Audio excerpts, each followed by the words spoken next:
hello there, it's me, earthmanbrick, and we're back with another 3D print. This is new territory for me, so I've gone and purchased some Beakies because I wanted to complement the dreadnought that we made before for the Iron Warriors, and I thought they'd look nice together with some Space Marines. And I did think about scratch building them, but then I thought it's going to take a long time to sculpt and get all the details and bits and bobs right.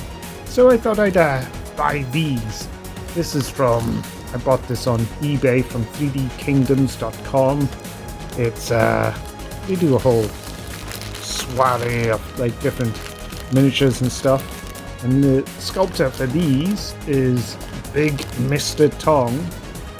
And yeah, these are classic style Beakies, and they're reasonably priced. I think it was about 15 quid for 10 of them, which is a lot cheaper than Games Workshop, that's for sure.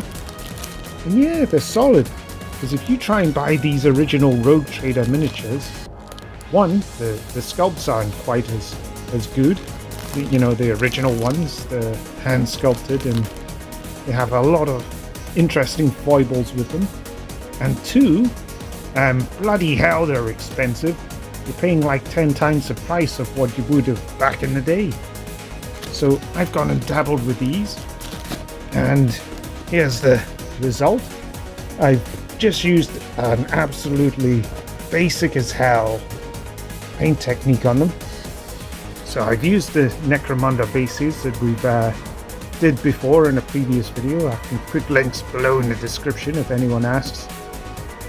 But yeah, all I've done is I used black acrylic ink and then just dry brush silver, stippled white, and then I've gone and added on these chevrons, which are just I just used a yellow pen, drew on some lines, boom, instant hazard strips. And you can see how well that works with these guys. So I'll just pop in for a closer look. But yeah, just keeping it very simple, not complicated. I mean, it's a horrible paint scheme that I've done. I mean, the color scheme's fine, but my paint job is awful, absolutely awful, because I really didn't want to waste too much time. They're just standard units. But yeah, I think like when they're on the table, looks good enough. And yeah, so I made the paper stuff and then PVA glued them on. And I think that's good enough.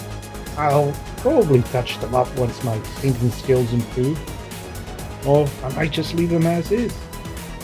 But yeah, that's 3dkingdoms.com, and what is it? Big Mr. Tong. Yeah, decent sculpts. Would I recommend? Yeah, not the cheapest, but cheaper than GW, that's for sure. That's all I've got for you today. So, thanks again for watching, and bye.